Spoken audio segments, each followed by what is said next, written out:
Bien,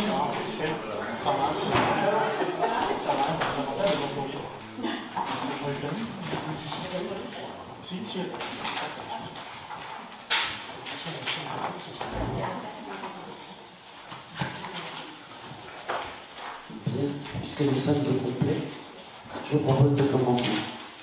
Bonsoir à tous. Je vais commencer par faire l'appel. Bertrand Aubert. Présent. Patrice Bollard. Présent. Johan Cancalon. Présent. Michel Chria. Romain Cocagne. Présent. Christelle Demante. Kevin Lanchi. Présent. Nicolas Leclerc. Présent. Isabelle Levert. Présent. Éric Merlin. Présent. Delphine Pommier. Présent. Fatma Rafik. Présent. Carole Juscot. Présent. Valérie Thirier. Présent. Donc, Jean-Yves Kelly a donné pouvoir à Leïla Abdallah, Marc Dumontier à Anne-Gaëlle Miro, Leïla Abdallah présente, Anne-Gaëlle Miro présente.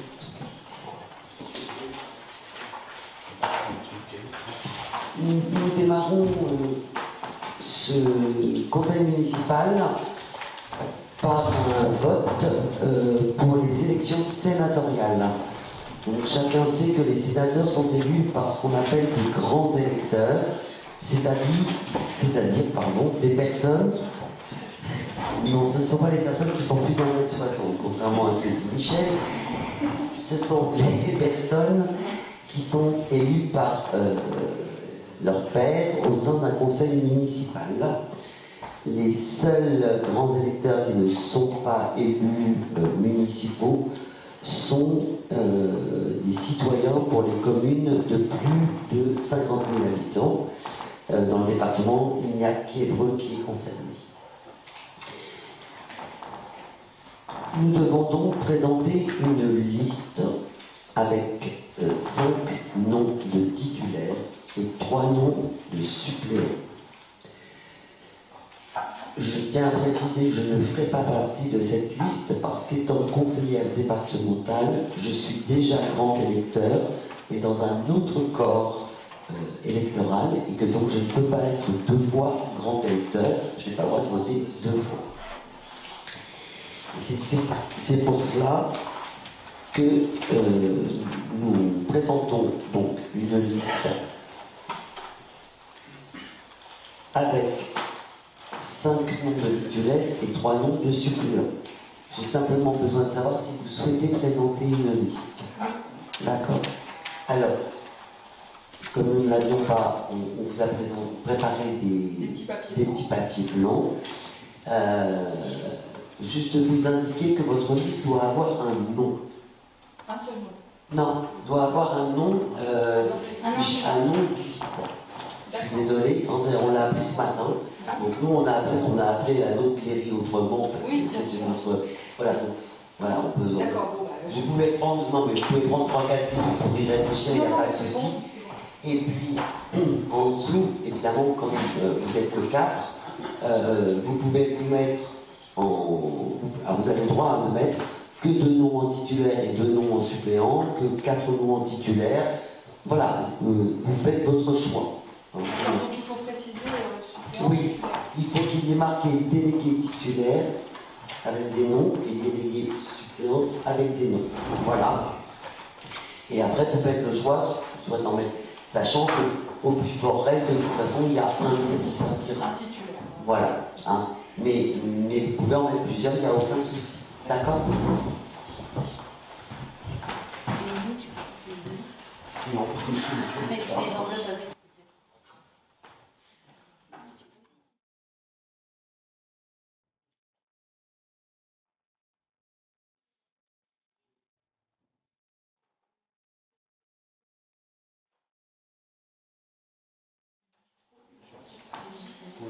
Alors, je rappelle que les personnes qui se présentent doivent être donc disponibles le 27 septembre, date à laquelle ont lieu les élections, et que ce vote est obligatoire pour les grands électeurs. Les suppléants venant suppléer qu'en cas de conditions graves d'absence, maladie, accident, décès. Voilà. Je suis désolé, c'est les 3 cas Je ne sais pas si c'était l'artiste.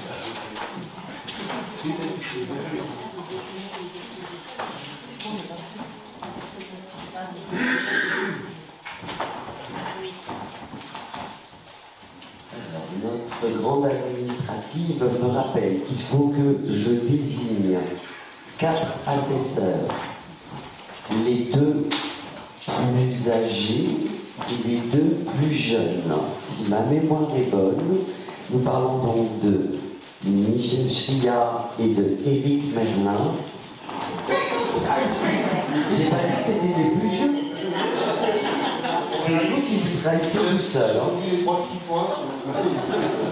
Et donc les 2 plus jeunes, en l'occurrence, sont Robert Cocagne et Kevin Langtuy. La secrétaire de séance, Isabelle, a accepté de prendre le secrétariat.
La liste de Madame Méraud. La liste de notre parti, c'est toujours les 1. La liste, c'est notre parti, c'est toujours les La liste de notre parti, c'est toujours les La liste de notre parti, c'est toujours les La liste mairie autrement. La liste mairie autrement. La liste mairie autrement. La liste mairie autrement. La liste mairie autrement. La liste mairie autrement. La liste mairie autrement. La liste mairie autrement. La liste mairie autrement. La liste mairie autrement. La liste mairie autrement. La liste mairie autrement. La liste mairie autrement. La liste mairie autrement. La liste mairie autrement. Et donc nous sommes bien sur 15, si j'ai bien compté, et 4. On est d'accord. Donc, sur le plus fort reste, je veux bien la liste, l'autre liste, s'il vous plaît. Oui.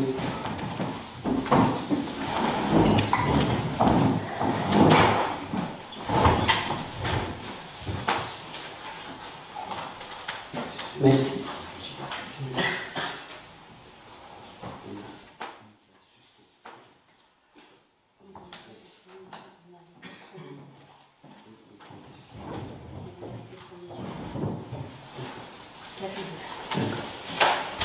Donc au plus fort reste, le calcul fait que en titulaire, la liste Léry Autrement sont élus Monsieur Aubert Bertrand, Madame Demande Christelle, Monsieur Cancalon Johan, Madame Levert Isabelle.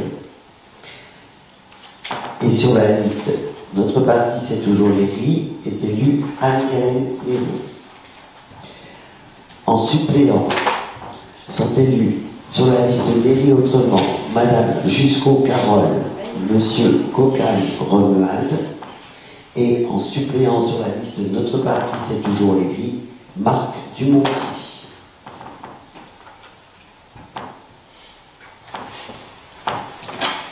Donc, ce scrutin est clos, je vous en remercie.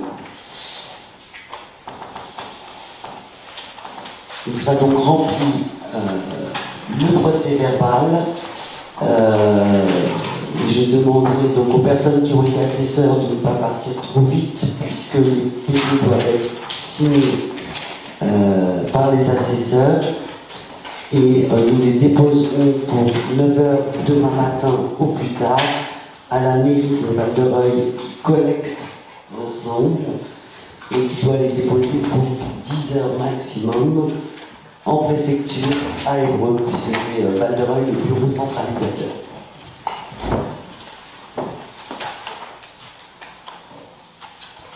Je vous propose donc de passer au point 2 qui est l'approbation du procès verbal du conseil municipal du vendredi 26 juin 2020. Nous avons 2 procès-verbaux à approuver, puisque la dernière fois, le resserrement des 2 conseils municipaux, 26 juin, 3 juillet, 10 juillet, etc., 3 juillet, pardon, faisait que... Oh non, c'est pas le 3, c'était le 1er d'ailleurs.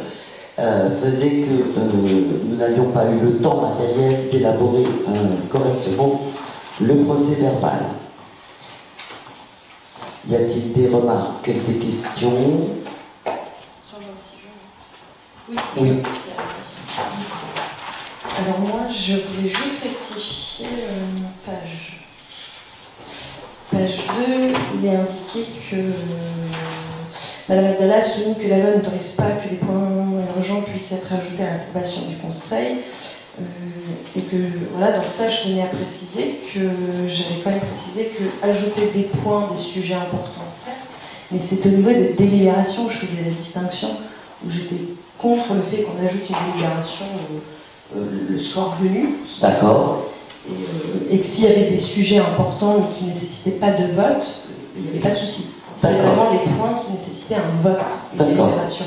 Et la nuance n'a pas été un... D'accord. Donc on vous mettra que vous soulignez que la loi n'autorise pas des délibérations posées sur table, mais que des points urgents puissent être ajoutés. S'il n'y a pas de vote, d'accord, il n'y a pas de souci. Ok. Je prends note, il sera corrigé. À noter, oui. Donc voilà. Oui. Alors, donc qui est contre cette approbation? 4. Qui s'abstient? Je vous remercie. De la même façon, nous devons approuver le procès-verbal du conseil municipal du 1er juillet.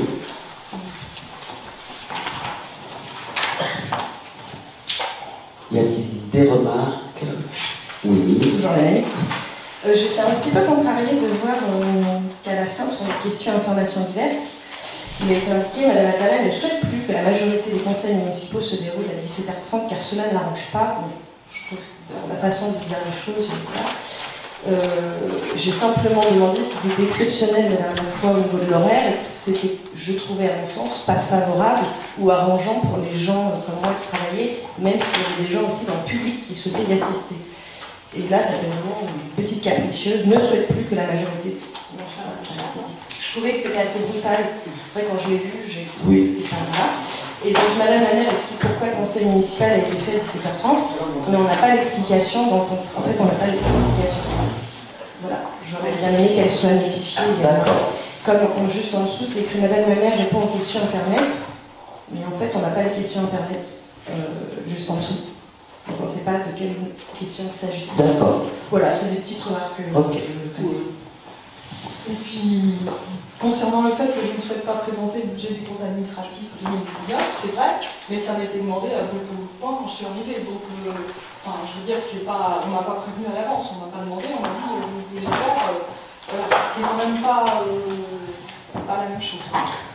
Oui, c'était de fait à vous de me présenter, c'est tout. Mais, ah oui, et puis... c'est la loi, c'est la loi. Le compte administratif est présenté par la personne qui l'a élaboré. On est d'accord, mais c'est juste la manière dont c'est rédigé, c'est vrai que ça montre qu'on est pas conciliante, etc. Et je trouvais que c'était pas... D'accord. Ok. On prend note des remarques. Et c'était au niveau du compte de gestion, en fait, on avait 4 votes. Normalement, le maire peut participer. C'est sur le compte administratif qu'il ne peut pas participer parce qu'il est gestionnaire. Oui. Mais en fait, il n'y a pas 3 voix pour, c'était 4. Sur le compte de gestion. Oui, sur le compte de gestion. D'accord. Ok. Qui vote contre? Qui s'abstient?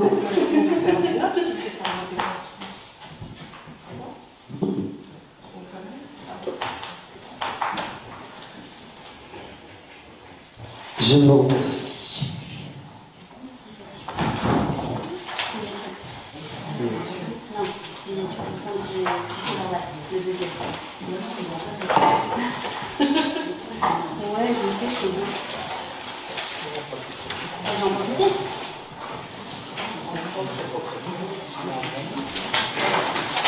Donc, nous faisons tourner les procès-verbaux de façon à ce qu'ils soient signés maintenant.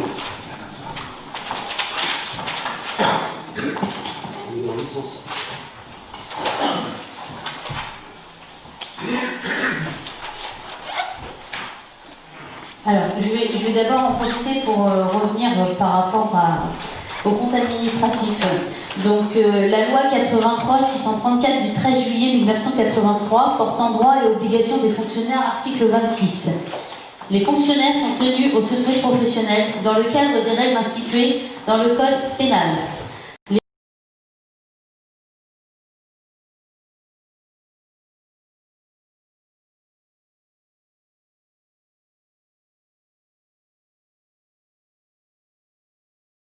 En vigueur, notamment en matière de liberté d'accès aux documents administratifs, les fonctionnaires ne peuvent être déliés de cette obligation de discrétion professionnelle que par les décisions expresses de l'autorité dont ils dépendent. Donc, Madame Méraud, au lieu de faire appel aux agents sur leur temps personnel, si vous avez besoin de renseignements, je vous propose de vous adresser directement à moi. Je vous laisse mon numéro de portable. Par contre, comme le prévoit la loi, j'ai un mois pour vous répondre, voir le site de l'ACADA si vous ne le connaissez pas. Et par la même occasion, vous comprendrez que les demandes de documents que nous avions formulées et que nous étions en droit, et vous deviez nous les délivrer, étaient largement consultables. Si nous n'avons pas souhaité aller plus loin, c'est pas pour que les Lérisiens payent encore une fois le fruit de vos erreurs, comme ils le font chaque jour avec les procès et la mauvaise gestion dont vous avez fait preuve. Maintenant, je souhaiterais revenir sur le compte administratif 2019 pour vous informer que celui-ci a été envoyé à la préfecture tel qu'il vous a été présenté et qu'un courrier d'accompagnement afin de notifier le refus de signature de votre part et de celle de Madame Abdallah, afin que la préfecture puisse en prendre connaissance puisque vous y mettiez des réserves. Enfin, vous m'avez dit que mon rôle était de chercher les restes à réaliser. Même si ce n'est pas mon rôle, je suis là pour convenir avec l'ensemble de mes colistiers des orientations budgétaires que nous voulons prendre. Je ne suis pas là pour chercher ce que ma prédécessrice a bien voulu me laisser ou pas. J'ai donc effectué quand même quelques recherches supplémentaires car je ne voulais pas mettre votre parole en doute. Je vous informe que le Trésor public m'a écrit que vous n'aviez fait parvenir aucun reste à réaliser sur l'année 2019 et que l'investissement a été payé sans délibération. Afin de régulariser votre situation, elle m'a proposé de les inscrire sur le budget 2020, ce que j'ai évidemment refusé. Votre erreur n'est pas la mienne, nous avons déjà beaucoup à rattraper sur 6 ans. J'ai par la même occasion découvert, puisqu'il fallait que je cherche, que le compte de gestion provisoire vous est arrivé par mail le 7 février 2020. Quelques heures suffisent quand nous vérifions les montants ligne par ligne. Professionnellement, je le fais, je le connais. Le compte de gestion définitif vous est parvenu le 5 mars 2020, ce qui vous laissait 9 jours pour faire un conseil municipal pour ces 2 points. Un conseil peut se réunir sur 3 jours. Pour cela, il fallait savoir sortir le compte administratif. Mais du 6 mars, je n'ai pas besoin, moi, en tout cas, de faire appel à une commune voisine. Je finirai en laissant Michel se dire Errare humanum est, perseverare diabolicum. On peut répondre? Est-ce que je peux répondre? Je ne pense pas, madame Béraud. Sincèrement, je ne pense pas. Vous ne pensez pas? Bon, dans ce cas-là, il n'y a pas vraiment de démocratie, je veux dire... Non, je ne vous ai pas donné la parole. Je vous rappelle que je ne vous ai pas donné la parole. Vous ne m'avez pas donné la parole. Merci. Voilà, nous passons au point 4, s'il vous plaît. Affectation des résultats. Nous devons donc prendre sur le compte administratif 2019 du budget communal, nous devons prendre les résultats que nous devons ensuite affecter. Sur la section de fonctionnement, pour rappel, les recettes étaient de 1 467 749 €. Les dépenses, 1 241 136 €. L'excédent de fonctionnement de l'exercice est donc de 226 613 €. De l'année précédente, l'excédent antérieur reporté 504 €. Ce qui nous fait en cumuler un excédent de fonctionnement de 227 118. Sur la section d'investissement, les recettes étaient de 154 592. Les dépenses de 225 631.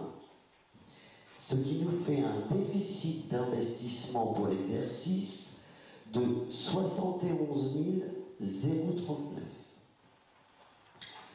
Reporté de l'excédent antérieur, 47 180 €. L'excédent d'investissement cumulé est donc de moins 23 859 €.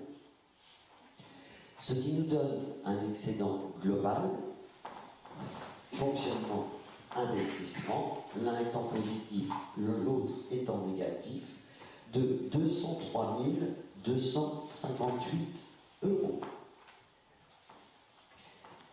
Il vous est donc demandé de reporter l'excédent d'investissement de moins 23 859 en section d'investissement et l'excédent de fonctionnement est reporté sur 227 118 euros. Je fais grâce à tout le monde des centimes.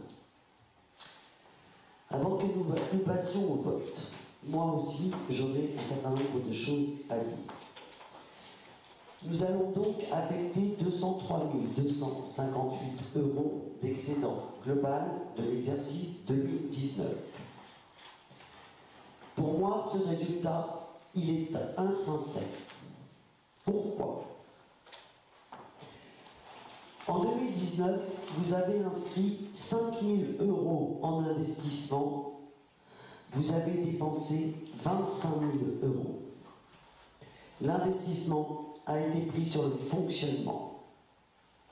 Or, les communes peuvent récupérer sur l'investissement la TVA à hauteur de 16%. Mais toute dépense passée en fonctionnement ne peut prétendre à ce remboursement. Ainsi, la commune a déjà perdu 4 000 euros. Lorsque nous sommes arrivés, nous avons découvert une pochette de factures non réglées, ou réglées en février, mars ou avril 2020, mais engagées en 2019. En comptabilité publique, un engagement vaut rattachement à l'année à laquelle la dépense a été engagée. Donc, il faut ajouter en investissement novembre 2019, 3 360 pour un portail. Novembre 2019, 3 346 porte de l'école. Siège, facture émise en 2018, 8 075 euros.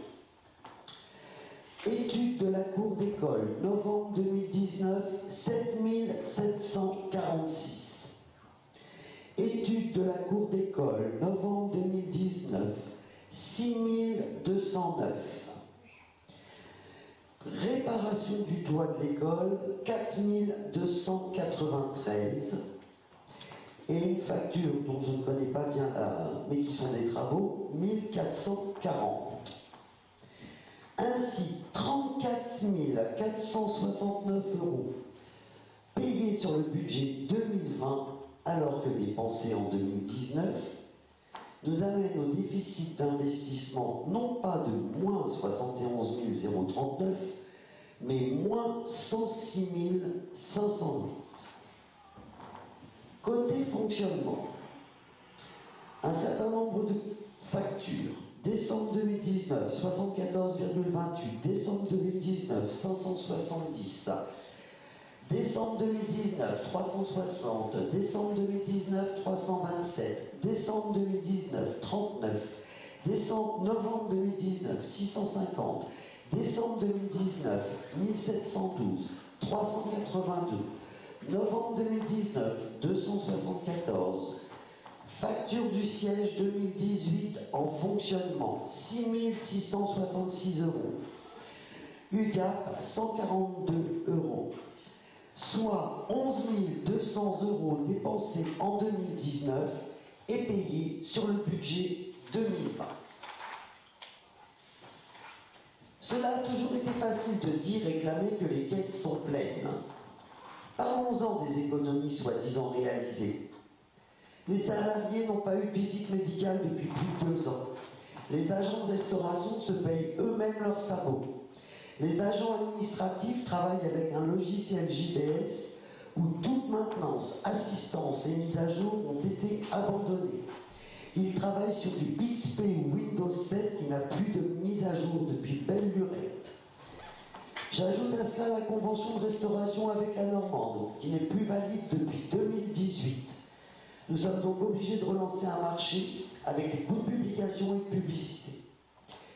La convention avec le siège pour la borne de recharge électrique sur la place n'a jamais été signée, jamais renvoyée. S'il arrivait une panne, la réparation était plein pot pour nous. Pas de maintenance non plus pour prévenir un risque éventuel. Fuite d'eau à l'école, des réparations sommaires, sans déclaration à l'assurance, pour qu'une prise en charge sérieuse des travaux soit faite pour les réaliser. La clé électronique qui sert à signer la comptabilité et à envoyer les délibérations en dématérialisé à la préfecture a été renouvelée en mars 2020 pour 350 €. Mais le maire n'a jamais retourné le certificat. Et donc, nous devons refaire toute la procédure et payer à nouveau 350 €. Si le document avait été envoyé, le changement de maire n'aurait rien coûté à la commune. Enfin, cerise sur le gâteau. En décembre 2019, nous avions appris qu'une participation financière de la commune serait obligatoire pour la réhabilitation des immeubles et sentiers. À nos questions, le maire alors avait dit qu'on verrait bien pour payer. Renseignements pris auprès de l'AGLO, ce sont 262 000 € qu'il va falloir trouver. Et cet après-midi, en réunion avec les mêmes partenaires, j'ai juste appris qu'il fallait refaire les réseaux du siège, changer avec du matériel neuf, tout l'éclairage de ce même quartier. Évidemment, pas de programmation, soit on se débrouillera. Alors les leçons sur les économies, faites sur le dos des salariés, sur le renvoi des factures à l'année suivante, cela s'appelle de la cavalerie de trésorerie. D'ailleurs, fin mai, quand nous sommes arrivés, il y avait 150 000 € de factures pour 113 000 € en caisse sur le compte. Pour regarder l'avenir et avancer malgré, nous allons donc affecter des sommes fausses. Nous absorbons tout ce que vous n'avez pas payé et nous allons relever le défi. Parce que les Lérisiens le méritent.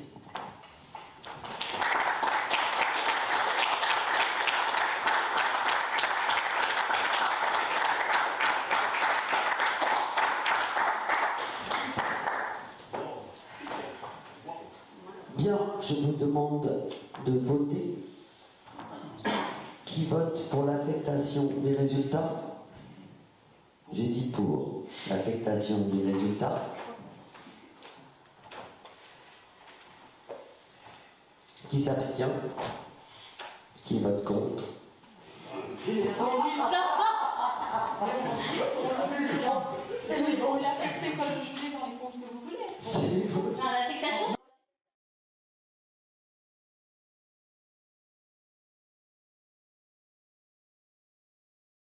Ça existe, cette formation.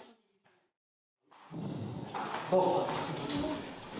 Merci, je vais passer la parole à Christelle qui a eu la gentillesse et le professionnalisme de retravailler une proposition de budget sur lequel nous avons passé un certain nombre d'heures, de soirées, en faisant le choix, et je le dis clairement, d'essayer d'absorber d'ici fin 2020 l'ensemble des factures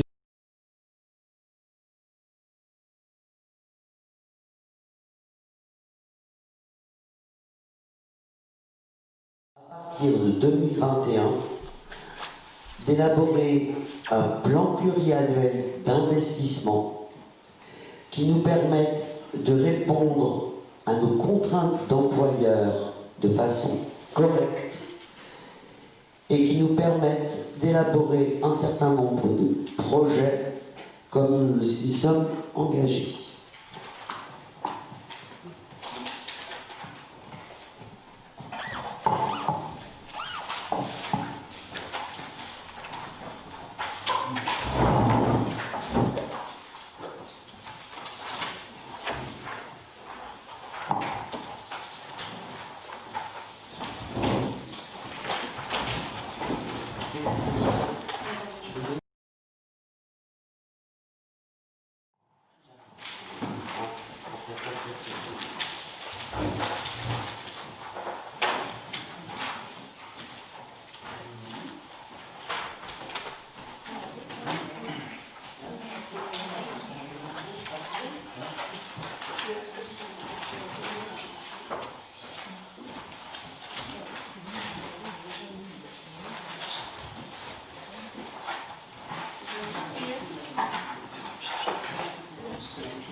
Alors, le projet de budget primitif 2020, élaboré d'abord selon les besoins recensés. Donc, on a l'obligation de le présenter donc, en équilibre, aussi bien en fonctionnement, donc dépenses-recettes, qu'en investissement dépenses-recettes. Donc, nous avons pris la décision de le voter par chapitre, comme le veut la loi. Et donc, au chapitre 011, qui sont les charges à caractère général. Donc, ce sont l'eau, l'électricité, le chauffage, l'entretien des bâtiments, autre que des gros travaux, c'est de l'investissement. La maintenance, ça peut être les fluides. En fait, c'est tout ce qui est fluide quotidien, un peu comme vous avez tous sur votre budget. En 012, charges de personnel et frais assimilés, donc ce sont toutes les charges de personnel, les visites médicales, les salaires, les assurances du personnel, etc. Les atténuations de produits, ce sont, là en l'occurrence, c'est ce qu'on va donc transférer à la section d'investissement. Non, c'est les atténuations de produits, c'est ce que le... Comment dire ?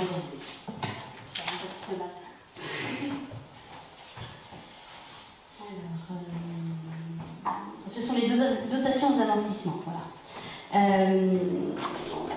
Après, donc, il y a le virement à la section de fonctionnement. Donc, ce sont les 90 359,39 € que nous transférerons donc, en investissement afin de répondre aux besoins de l'investissement. Les opérations d'ordre, ce sont des opérations alors, fournies qui... Donc, le matériel devient obsolète. Il a une décote. On amortit sa décote sur ce qu'on a payé. C'est assez compliqué, c'est technique. Autre charge financière, donc ce sont les salaires. Voilà. Les autres charges de gestion courante, pardon. Les charges financières, ce sont tout ce qui est de subventions. Il peut y avoir c'est les intérêts, les titres annulés. Et les charges exceptionnelles, donc ça reste des charges exceptionnelles, ça peut être justement des titres annulés. C'est-à-dire qu'on a facturé, des gens ne peuvent pas régler leurs titres et donc on annule leur dette. Voilà. Donc ce qui fait un équilibre à 1422 euros, 1 422 296,69 €. Nous avons donc repris le solde d'exécution. Alors, le solde d'abord qu'il faut transférer, qui est le déficit d'investissement de 23 859,39 €. Donc ça, on a l'obligation de le passer. Après, nous avons les emprunts. Donc l'annuité devrait se lever à 114 713,57 €. Les immobilisations, là encore, c'est une écriture comptable. Les subventions d'équipement versées, nous n'en avons pas. Et les immobilisations corporelles, chapitre 21, c'est de l'investissement, ce sont les dépenses que nous voulons faire sur les bâtiments, etc. Donc on a mis 68 949,48 €. Donc, et comme vous l'a dit Yannick, il y a déjà plus de 25 000 de mangés. Voilà. Tout ce qui est des recettes, donc recettes de fonctionnement, résultats d'exploitation reportés, donc les 227 118,32 €. Les atténuations de charges.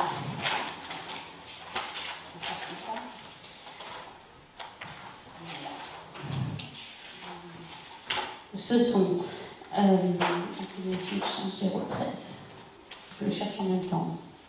Je ne connais pas tout par cœur non plus, hein, même si 0,13. Donc ce sont les remboursements, voilà, sur charge du personnel. Donc quand un agent est en arrêt, nous avons une complémentaire qui nous rembourse une partie. Ensuite, les ventes de produits fabriqués, prestations de services, marchés. Donc ce sont les concessions dans le cimetière, les redevances d'occupation du domaine public et tout ce qui est facturation de la cantine et le remboursement suite au transfert de l'accueil de loisirs. Donc en fait, l'agglomération nous rembourse les repas de l'accueil de loisirs, donc sur facture identique, et aussi le personnel mis à disposition. Impôts et taxes, donc ce sont toutes les taxes foncières, habitation et impôts qui peuvent exister et qui font partie des revenus de la commune. Dotations et participations, donc ce sont les dotations de l'État. Autres produits de gestion courante. suivants, ce sont les revenus locatifs. Produits financiers de placement, alors c'est quand on a un compte à la caisse d'épargne, ça peut rapporter en placement 3 euros. Voilà, voilà. Et les produits exceptionnels, donc ce sont tous les produits tous les produits remboursement d'assurance ou des choses comme ça, en fait on les encaisse à cet endroit-là. Voilà pour le fonctionnement. Donc les comptes ont été équilibrés à 1 422 296,69 pour le fonctionnement. Pour l'investissement, donc solde d'exécution d'investissement reporté, rien. Voilà. Virement à la section d'exploitation, donc nous verserons 90 359,39. Nous avons les opérations de transfert, toujours avec ces histoires d'immobilisation et de transfert obligatoire pour amortir. Alors sachant que d'après l'état de l'actif de la commune, beaucoup d'immobilisations n'ont pas été réalisées depuis quelques années. Les immobilisations corporelles, donc le FCTVA, donc cette année que j'ai jugé à 150 €, hein, puisque nous avons perdu 4 000.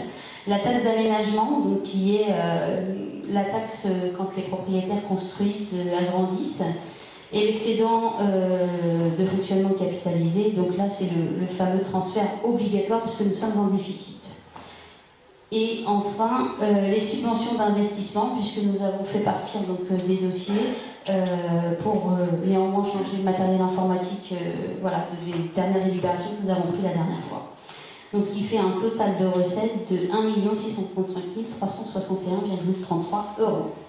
Voilà.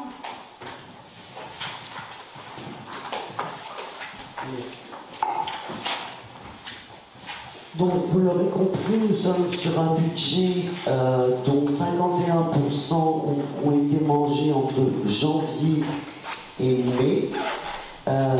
Et donc, nous l'avons fait à minima, de telle façon que nous puissions apurer les choses, tout en pouvant commencer à répondre, je l'espère, à quelques besoins d'ordre presque quotidien. Y a-t-il des questions? Des votes contre? 4. Des abstentions? Je vous remercie. Je vais passer le temps pour signature.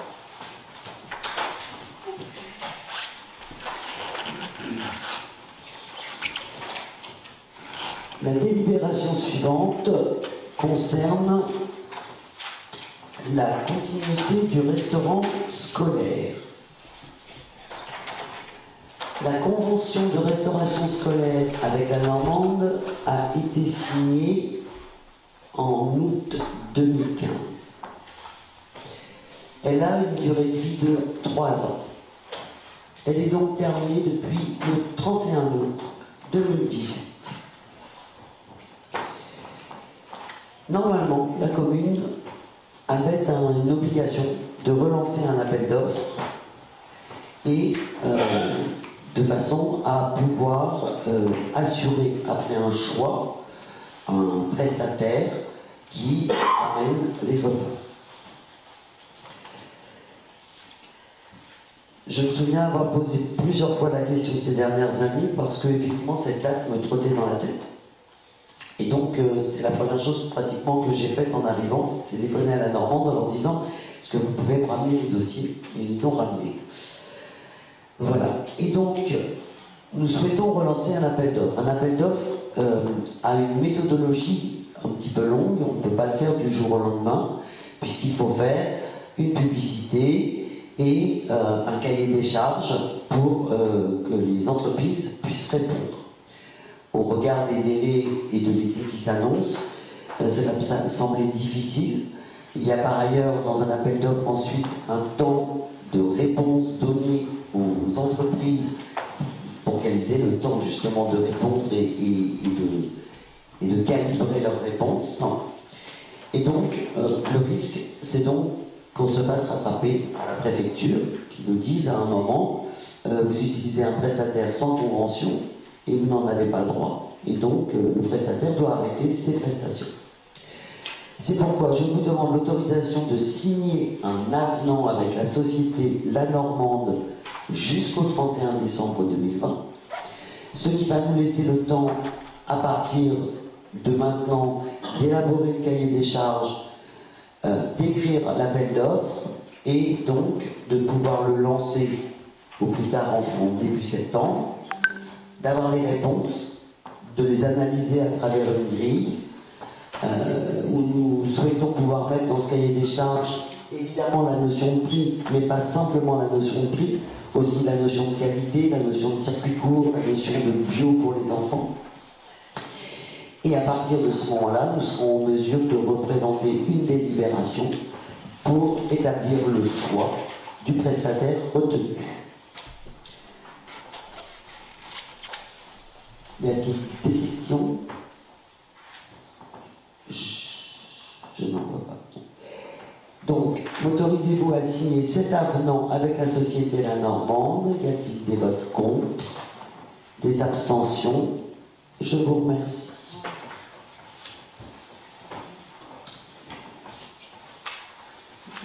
De la même façon, j'ai reçu un courrier il y a 2 semaines maintenant du siège qui m'informait qu'en novembre 2017, ils avaient envoyé un courrier en mairie signalant qu'ils avaient pris la compétence pour l'aménagement et l'exploitation des infrastructures de recharge pour véhicules à motorisation électrique. Je vous parle donc de la borne de recharge électrique qui est sur la place. Et dans ce courrier de novembre 2017, il proposait au conseil municipal d'adhérer à cette compétence optionnelle et de confier au siège le soin d'assurer l'exploitation, l'entretien, la supervision et la maintenance.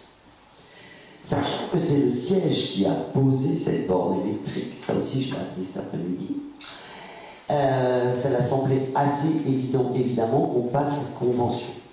Le courrier n'a jamais été renvoyé. Donc, nous avons posé la question au siège s'il y avait encore moyen de pouvoir adhérer et donc de remettre en route cette maintenance et cette surveillance de cette borne. Bien que, effectivement, ça soit passé depuis un petit moment, ils ont, puisqu'entre-temps, voilà, dans le courrier, je précise quand même qu'ils disaient depuis le 1er janvier 2019, c'est votre commune qui est maintenant responsable de la maintenance et du fonctionnement des équipements. Je ne souhaite pas qu'on le soit, très clairement, d'abord parce que ça nous coûterait forcément plus cher d'aller chercher une société extérieure, et puis on n'a pas de compétences techniques sur le fait de trouver la bonne société. Donc ce que je vous propose,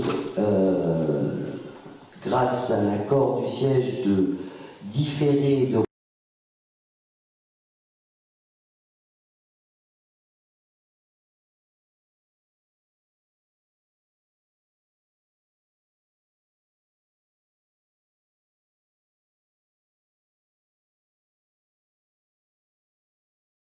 que si la maintenance amenée à réparation, et dans ce cas-là, il y a une prise en charge siège et une prise en charge mairie, de la même façon qu'il fonctionne en fait avec l'éclairage public. Voilà. Y a-t-il des questions? Des votes contre? Des abstentions? Je vous remercie. L'ordre du jour en tant que tel est terminé. Je voulais faire une information qui est une bonne nouvelle. Nous avons rencontré avec Christelle et Patrice, oui, le service voirie et mobilité de l'agglomération Seine-Neuve. Et comme pour ceux qui nous suivent depuis le départ, la question du transport des collégiens vers le pont de l'Arche s'était posée un certain nombre de fois. Je rappelle simplement, les collégiens donc, prennent le bus à Léry, le bus passe par Pause, puis arrive à Pont de l'Arche, et globalement ils mettent 40 minutes pour y aller. Et ils reviennent de la même façon en repassant par Pau, en refaisant toute la boucle, même sur une petite partie du Vaudreuil, et reviennent ensuite à Léry, ce qui refait de nouveau 40 minutes.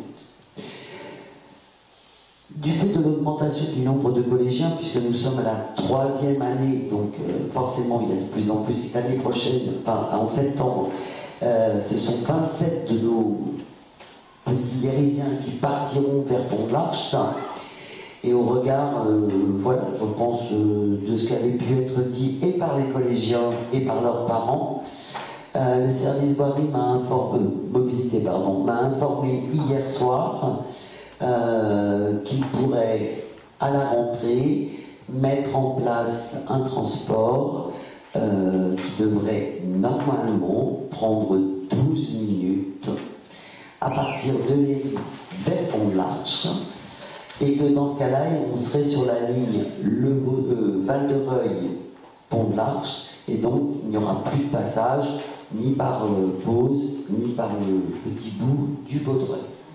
Voilà, donc je voulais vous en informer parce que voilà, ça fait du bien de savoir que vos petits vont pouvoir retourner à Pont de l'Arche tranquillement. Voilà. Moi j'en ai fini. Est-ce qu'il y a des questions? Oui.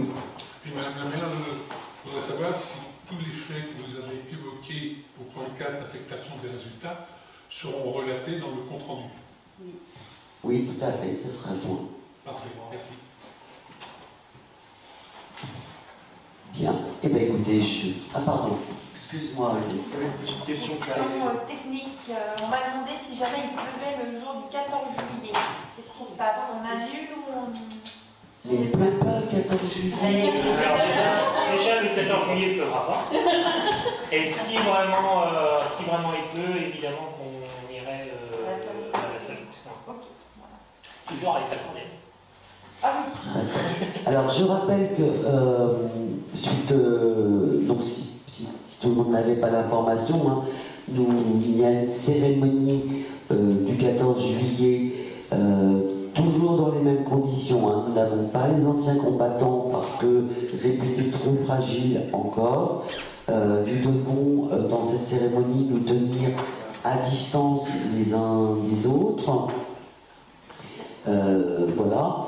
Et donc, nous avons proposé un pique-nique partage sur la place de la commune, sachant que la préfecture nous a répondu à cette demande sur le fait que nous devions avoir, comme les restaurants, les mêmes gestes qu'au restaurant, c'est-à-dire que les tables doivent être occupées plutôt par une même famille, et que si on bouge et qu'on va voir quelqu'un, on met son masque, voilà.